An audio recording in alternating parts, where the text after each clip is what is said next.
Shalom. I am going to begin this video with some short video clips of an interview done with Dr. Jennifer Daniels. And I chose these video clips because she does an amazing job exposing the corruption within the medical system, the judicial system, and the educational system.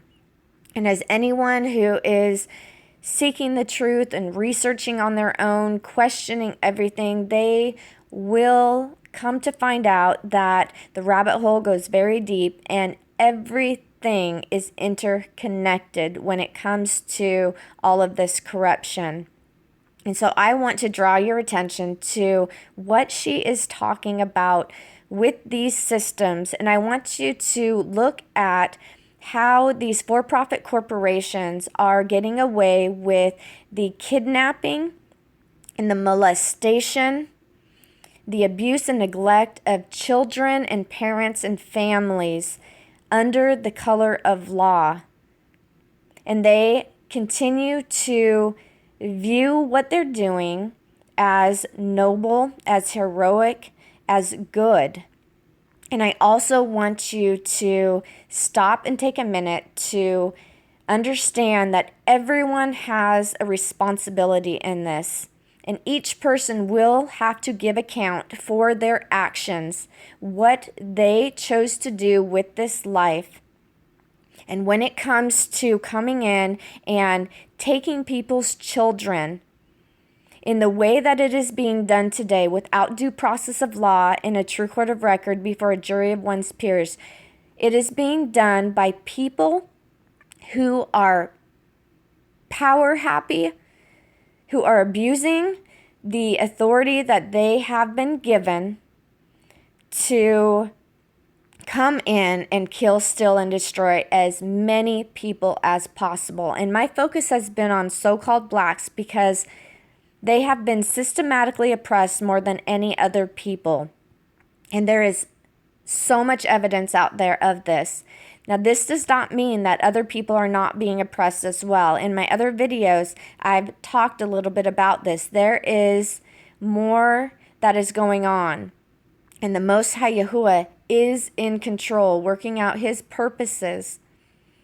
And we need to just take time to slow down and to look at things through the lenses that he gives instead of the lenses that this world gives.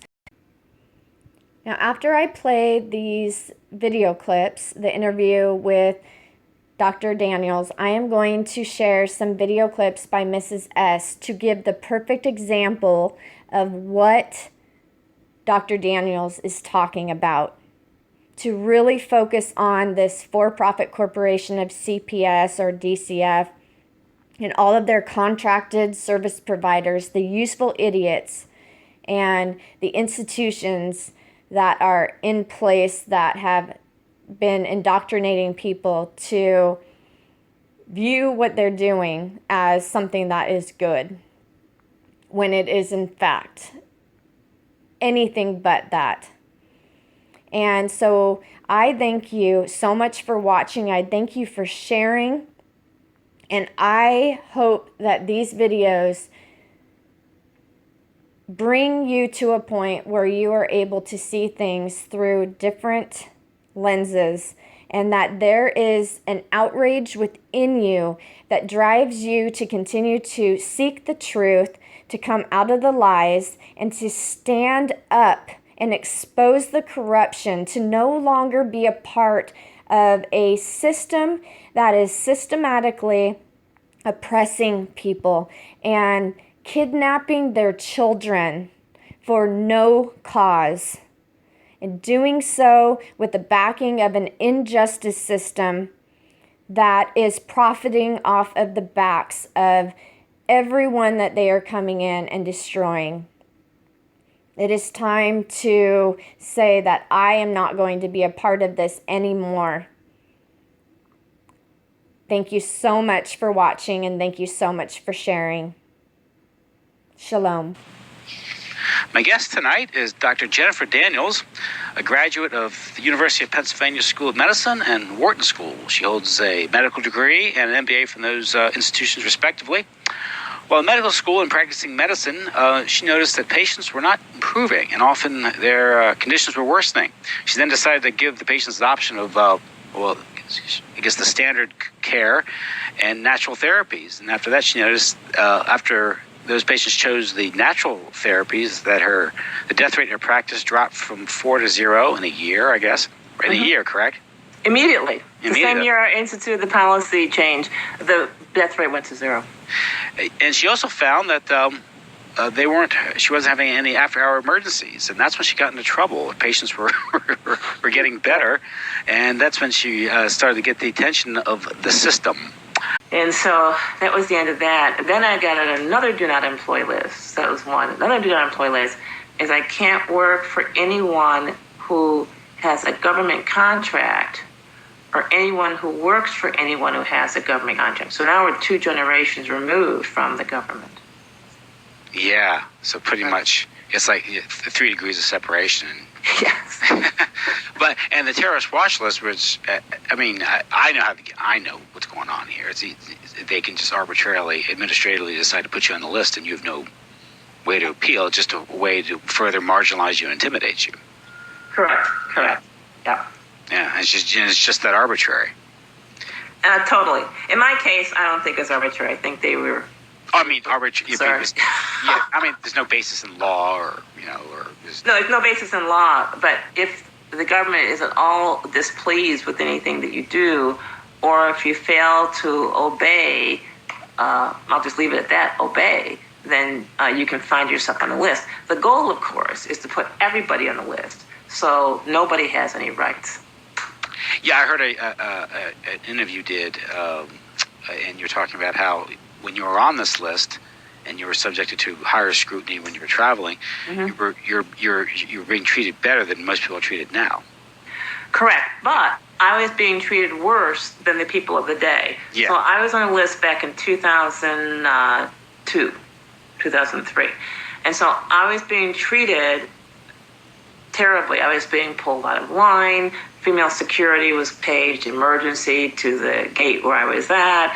My baggage was opened and searched.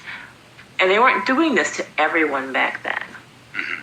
But now they're doing the level of scrutiny I got back then is now de rigueur for everyone. So what they do is they just try it out. Even the fact that people find it acceptable to stand by in a line for an airline flight and watch other people be searched and submit to searching themselves is really what the problem is, that they don't realize where this is going.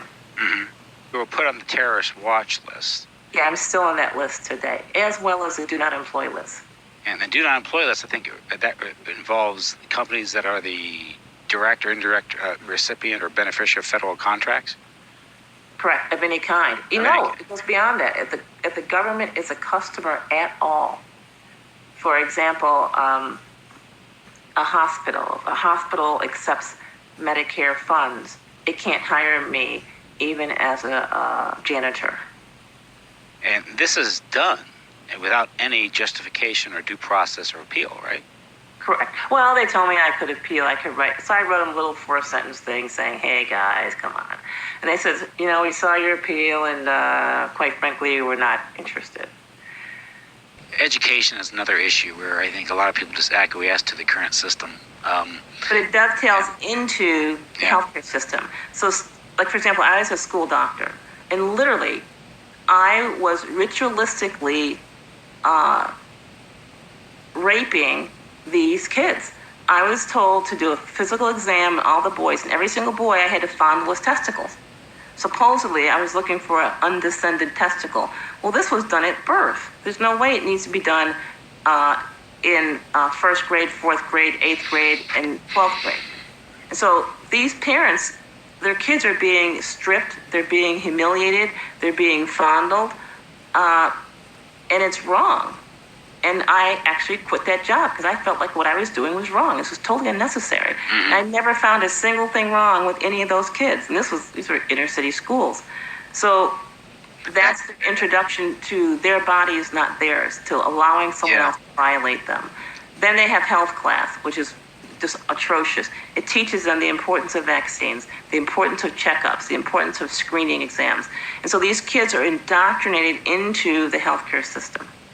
This is the full spectrum dominant system that was established by the Rockefellers, to the school. Or whoever you want to blame it on. Yeah. But this is health class. When I was going to school, I'm 58. When I was going to school, they didn't have health class. So this is a new thing. This, in the past 20 years, I couldn't believe it. Yep. Kids would come home, Mom, we learned this today. I said, that's not true. It's a lie. And so everything you're teaching these kids in health class is a lie and sets them up for a lifetime of paying health insurance premiums to be mutilated, tortured, and killed. And so the educational system is actually an important part of it. Yeah, it's because it indoctrinates them to accept this, being told what to do, what to accept the stuff without any critical thought, destroys their critical thought. Oh, so remember when we say Rockefeller, we're not talking just one man or one family. This is an entire system, and elite. It's an entire system, but also we have to take personal responsibility. If you work at a hospital, you're part of the killing. If you work for an insurance company that writes health insurance premiums, if you work for a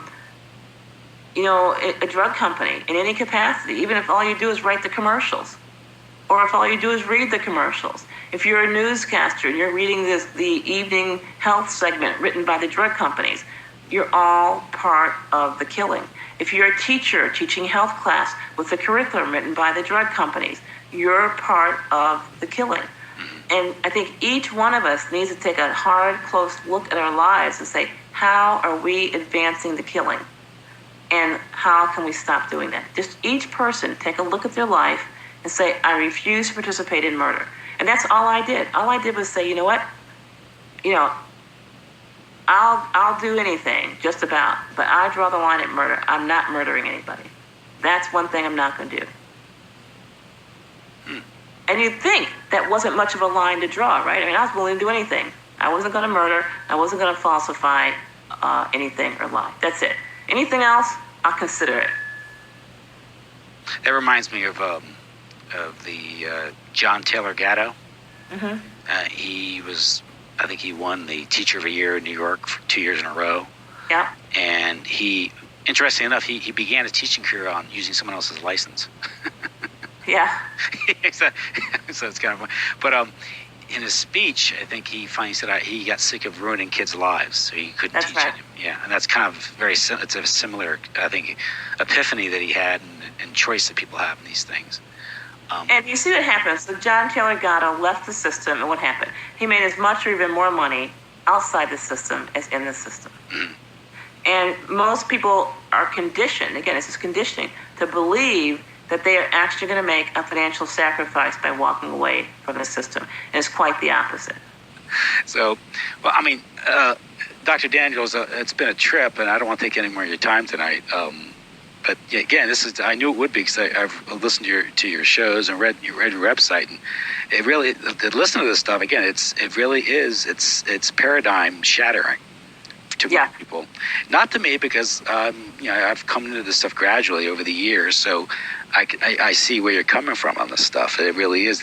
These systems are fraudulent. University systems are fraudulent. The university's there to dumb everyone down, to indoctrinate you, to cover you in debt, so you're a lifetime slave. Lifetime slave. Yeah. Same with and that's K through 12. So, and the medical system isn't there to cure you. And you've spelled it out. Why isn't the whole? If you don't think of it as a conspiracy, think of it as a business plan. Yeah, it's a business plan. Yeah. I don't think of it as a conspiracy. And it's like calling a cliff evil. No, just don't jump off the cliff. That's all. You see a cliff there, just go the other direction. And the system, what these systems do doesn't necessarily require a few psychopaths at the top, although that indeed may exist. And that cabal may exist somewhere. But these systems, corporate systems, they create a collective psychopathy because people are so compartmentalized in their thinking. Right. Yeah. Right. That's what you're getting within much of this explains the medical system and other systems, the war systems, the Pentagon, the bureaucracies, how people can do such inhumane things, be a part of something so horrible and be so banal about it and not care, you know. The other thing is it takes 18 doctors to kill one patient. And so each doctor doesn't feel like totally responsible. Mm-hmm. And that's another thing, is dispersing the responsibility so each person doesn't feel responsible. And I would encourage people to feel totally, completely responsible for everything in their life. And that's going to drive them to taking some serious positive action that will make them more free. It'll make them a lot wealthier and a lot healthier. But less controllable. But they get all the other pluses with it. Yes.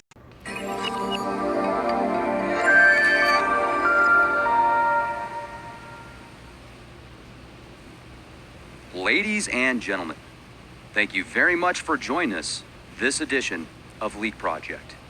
I am your host, Rex Baer, and tonight we have guest Dr. Jennifer Daniels, a graduate from University of Pennsylvania School of Medicine, and at the same time she completed her studies at the Wharton School, receiving a medical degree and her MBA at the end of 4 years. Now, while in medical school, she was concerned that patients were not improving with the therapies she was being taught. So she was told that the patients were poor and due to financial and educational limitations were often not able to comply with therapy.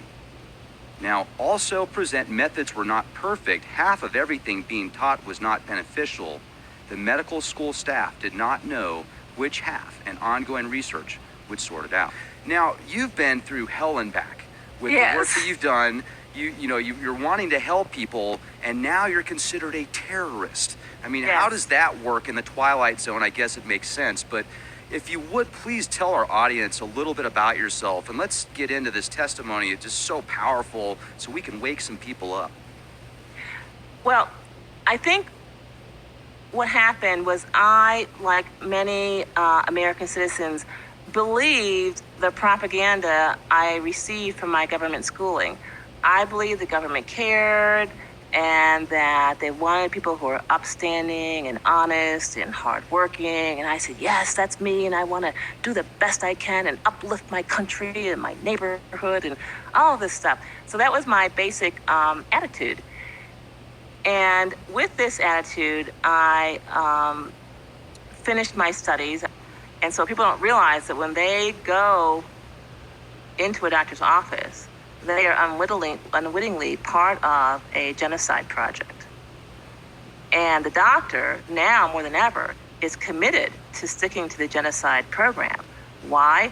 Because now we have electronic health records, and literally before you even get home, your medical records have been submitted to the government.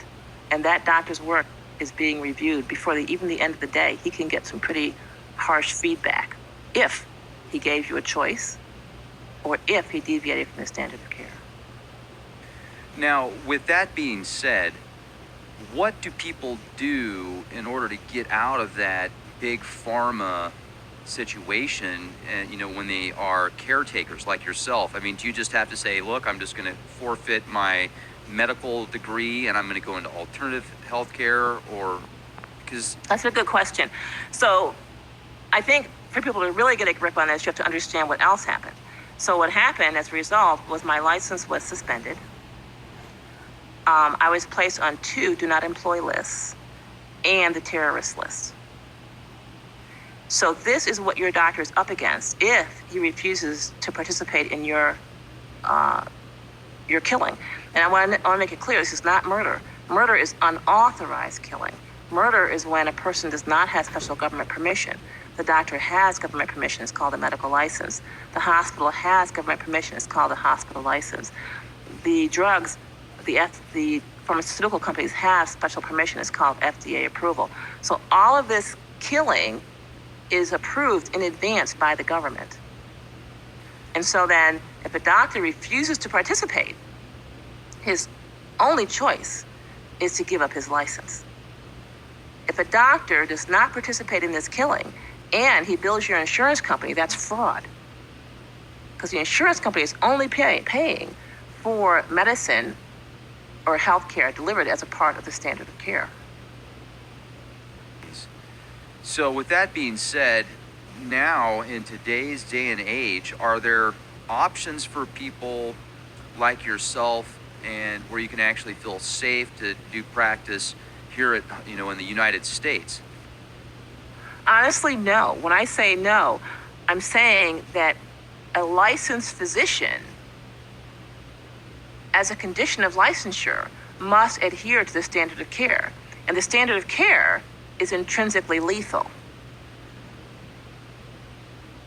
So how long did it take for you to say, okay, I'm going to leave this place? Now, first, before we get into that, let me ask you this. They put you on the terrorist watch list. They put you on the do not employ list. Is there a way for you to legally go after them? I mean, can you get a good lawyer? Really? No, I've spent a lot of money. And at some point, you have to decide what your life is worth and how you want to spend your life. Because they've got unlimited funds, right? So they can just keep throwing money at the best lawyers out there. And with all the, I guess, loopholes, they could probably keep you in litigation and stuff like that forever. Yes, but you're talking about loopholes. In my case, they just didn't even, they ignored the law. In the process of going after me, they broke several laws. They would not, for example, allow the patient's chart as evidence in the hearing. So basically, it sounds like the court was bought and paid for. Well, absolutely, but these were all government employees. And then my lawyers that I did hire, and when we were starting out, I thought that, $20,000, $40,000, $50,000 should be enough to handle this, right? Doctors who succeeded in keeping their license, like Dr. Atkins, spent over $1 million in litigation. And so that is the price a doctor has to pay to try and keep his license. But then once you keep your license, what have you got? You've got permission to adhere to the standard of care. And so then you have to ask yourself, is this really what I want? Of course not. Of course not. And so for me, then it was pretty obvious. I said, well, I don't think I want a license. As the proceedings started shaping up. I mean, if it's really a crime or a violation of my licensure to lower someone's blood sugar from 475 to 135 in 1 week with no drugs, if that is a violation, then I don't want to comply. And then why did you finally decide to leave the United States? Like, what took you to that point? Well, I didn't feel safe because they suspended my license. I thought, okay, fine, no problem. My license has been suspended. I'm just going to live my life without a license. But then I started getting these letters from the government telling me, you're on do not employ list number 1. I said, okay, that's not a very big do not employ list. I can handle it. Then they said, you're on do not employ list number 2. I said, whoa, that's pretty broad. It's like 80% of all jobs in America. Then when they put me on the terrorist list, I said, wait a minute, this is getting pretty intense here. I think they're serious. I think I need to leave while I still can. So what are these letters like, signed by government officials or? Yeah, they're signed by government officials, XYZ, head of the Medicare program or Medicare subdivision of blah, blah, blah. So I cannot be an employee of any institution that accepts Medicare funds. So I couldn't work at a hospital, say, as a janitor, because the hospital takes Medicare funds and I would be an employee. So I said, okay, no problem. I just won't work at any of those places. But the second do not employ list expanded it to I couldn't work for any government agency. I couldn't work for any company that had a government agency as a customer. And then I couldn't work as a consultant to any such business that had the government as a client or customer in any capacity. And this is all because you basically wouldn't follow the rules in prescribing certain medications, essentially. I think that and the $30 million bank heist. I mean, when you interfere that probably with the jump-started ability of government, to accept bribes, that's huge. That's pretty huge. So that was probably the mark, and then anything they could use in their mind against you because of the rules and regulations in play, that's what they decided to do. I just find it fascinating, though, if you actually could get a jury and a judge. I mean, I just don't know enough about the situation. So, but somebody that was non-biased to the situation, I should say. You can't because they control the evidence. Okay, so I was not permitted to have any witnesses. I was not permitted to admit the patient's medical chart as evidence. What does the judge and the jury have to go on? Right. It's a mystery to them. They know something happened here, and it must be bad. Why else would the government do this? I mean, I appealed this thing so high that the Supreme Court Appellate Division in New York State said to the licensing board, because they had no evidence, right? They didn't have a patient chart to look at. They didn't have anything. They said, look, we don't know what this doctor did. We don't know why you're after her. But we can tell you that you did give her an illegal penalty. They suspended my license gave me a lifetime license suspension. The law only permits 3 years. So, the judge said you gave her a penalty that by law you were not even authorized to dole out. And the judge, this is a judge employed by the government, right, said to the licensing board, look, if you want to take her license, this is the way you do it. And they walked the licensing board through it. So this is what you have the authority to do. So go back and do this. I mean, how's that for a fair trial? It's mind-boggling. And then, let's just say, hypothetically speaking, you could get a court... I just want to say, and that was a victory. That was considered a landmark victory case in New York State. You can look it up. Jeez. I mean, if there was a way to get this out to where somebody had enough funds to back you or something to get your name cleared and say, look, why in the world would you put somebody on a terrorist watch list because they had certain beliefs that they felt like what they were doing was the right thing. And then if you can actually get to scientific data that shows that you're correct, it's just mind-boggling. But like you said, because of all the rules and regulations and people in play, that's just the law. And if you don't if you don't follow the law, then you're a terrorist if they want you to be. It's beyond that. The government is not obligated to follow the law. So in my case, they did not follow the law. The law clearly states that they have to make the patient chart available. They did not. The law clearly states you cannot investigate a doctor if the patient improved with therapy. I mean, the law clearly, there's so many laws they broke. And that's one thing. Once as a citizen you get caught up in all this, you realize the government doesn't obey any of the laws. These laws are written for the slaves, that would be us. The government doesn't obey any of these laws. And once you get that, then you understand the futility of even working in the legal system. I just came back from looking for my babies. My babies. I don't know where they at. I went to the visit today. My baby haven't been touched.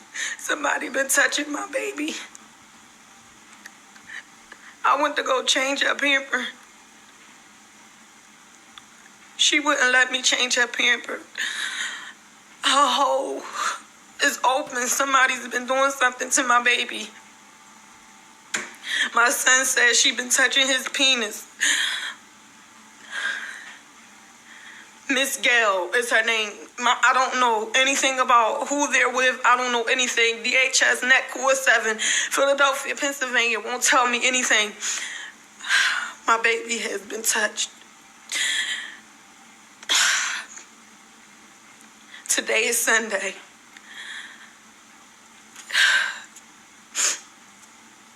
May 21st, 2017. My baby Heaven is 1 year old. 1 year old. She been touched. My baby has been touched. I need everybody do whatever you can. My baby has been molested.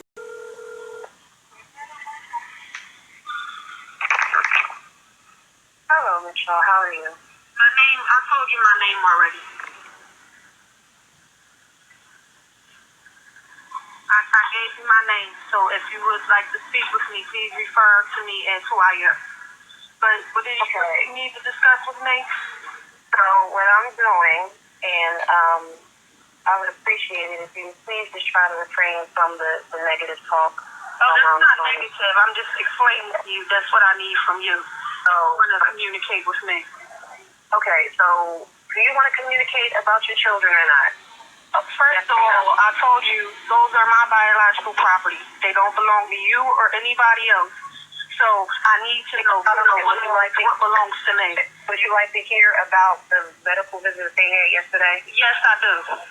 Okay, so as far as the medical visit, I'm looking at the documents right here, and I can leave them up for you at the front desk, or I can send them via certified mail to your home at 1031 Stavers. Okay, what happened at the visit? It was at the doctor's visit? Yes. I'm about to read it to you. So the doctor found no evidence of any sexual abuse. However, while they were doing their medical examination on Heaven, they did call the 0.5 centimeter tear.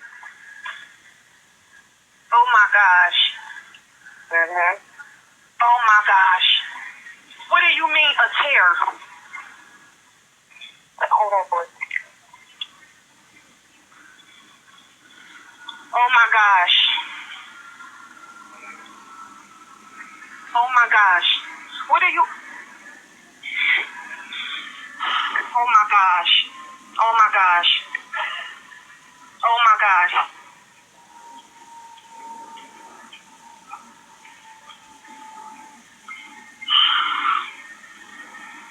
Okay.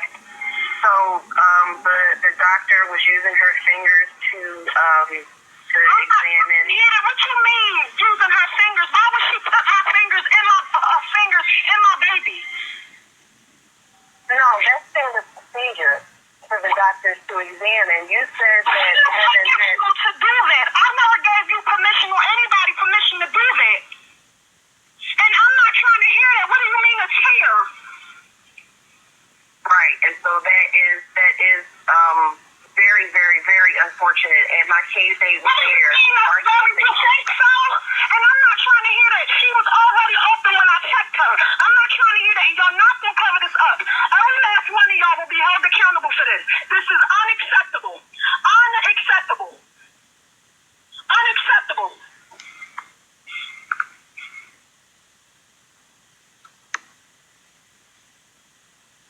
This is the number, if you can see it. And this is the, like you can see it, but the call is 3 minutes, 11 seconds. That was the call that I had the next day when I checked my baby on Sunday at the visit. My baby hole was open. The next day I get this call from the so-called P.7 case manager. And this is what she said to me. So this is it. And I have many more recordings. I record everything. So I have all the recordings and it can't be denied. So for all of you who don't believe what I'm saying, you heard it for yourself from off this recording on my phone. And I'll be posting more updates and more videos. But I'm not on here to prove anything to anybody. If you have anything negative to say, please don't post no comments on my videos. Don't even come to watch them, because I explained everything I needed to explain, and I don't have time to go back to comments and explain to people and try to convince people when I'm going through this and my baby is harmed. I don't have the time. It's not about you. It's about my babies, okay? It's about me getting them back and holding all of these criminals accountable who are doing these things. So please don't post no comments on my videos if you don't have anything nice to say. Just don't even come. Don't even watch the videos. Oh my gosh. Every time I watch these videos, I get upset. Every time I listen to these recordings, I get upset because my baby has been harmed. I need prayer. I need all of y'all to pray for me and my family. I'm fighting. I'm working on prosecuting now. So, all who see this, please to contact anybody, all the outlets, anybody that you can, whoever you know that might be able to put this out there, contact them.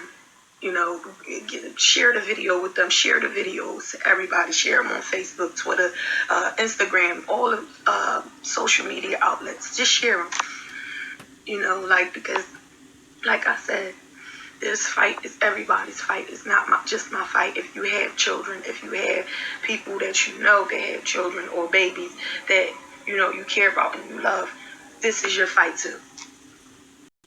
It's May 30th, 2017, 5:59 p.m. I just spoke with my oldest daughter, Kata, not too long ago, and she told me that they suspended the visits with her seeing my baby Heaven and Brian until June the 6th or something like that.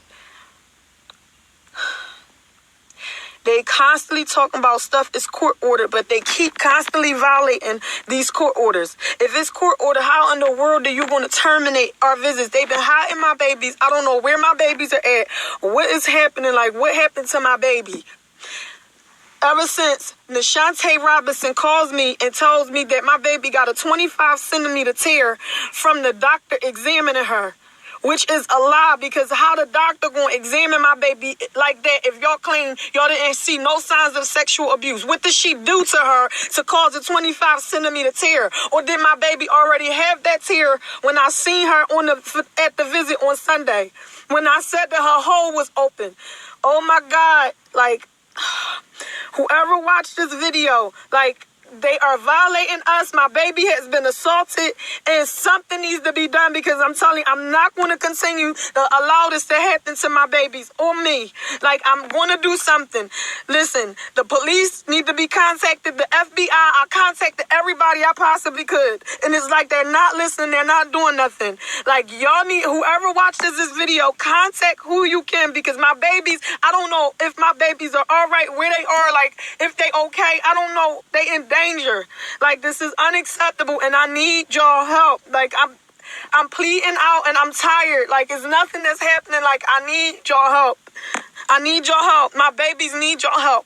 Contact whoever to get to the bottom of the Judge Joseph Fernandez, Nashante Robinson with NetCoa, Rose Morgan with NetCoa, Darren Wiggs Hughes with DHS. This is Philadelphia, Pennsylvania. I don't know where my babies are at. They supposed to be in the second chance foster home with some lady named Gail, according to my son. Like, but I need your help. This is unacceptable. I gotta find my babies. I gotta rescue my babies. Do you know? Do you know? Why them Georgia trees are being burned down? Well, I know, yes, why them Georgia trees are being burned down. Yes, I do. Well, 'cause they hung all of my ancestors from them. And judgment is coming, and it's coming real soon. Yes, ain't no use in running, no, ain't nowhere to run to. Best be on your knees praying. Maybe he will leave a sign. Well, these are the days of Noah, and you are running out of time. Ooh, do you know? Do you know? Do you know? Why the Malibu trees are being burned down? Yeah, ooh, well I know, yeah, why them Georgia trees are being burn down. Yes, I do. Well, 'cause they hung all of our ancestors from them. They ain't gonna get away with it, 'cause judgment is coming. Yeah. And it's coming real soon.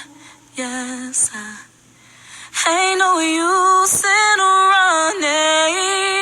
No, ain't nowhere to run to. They best be on their knees praying. Yes, maybe he will leave a sign. Well, 'cause these are the days of Noah, and we are running out of time. These are the days of Noah, and you are running out of time. And you are running out of time. Yeah. And we are running out of time.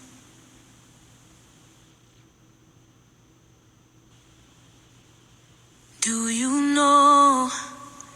Do you know? Do you know? Why them Georgia trees are being burned down?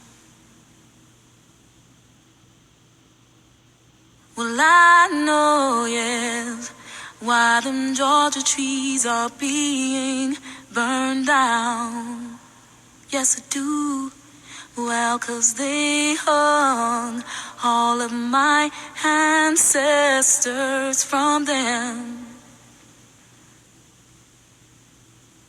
And judgment is coming. And it's coming real soon. Yes, ain't no use in running. No, ain't nowhere to run to. Best be on your knees praying. Maybe he will leave a sign. Well, these are the days of Noah, and you are running out of time. Ooh, do you know? Do you know? Do you know? Why the Malibu trees are being burned down? Yeah, ooh, well I know, yeah, why them Georgia trees are being burned down. Yes, I do. Well, 'cause they hung all of our ancestors from them. They ain't gonna get away with it, 'cause judgment is coming. Yeah. And it's coming real soon. Yes, ain't no use in running.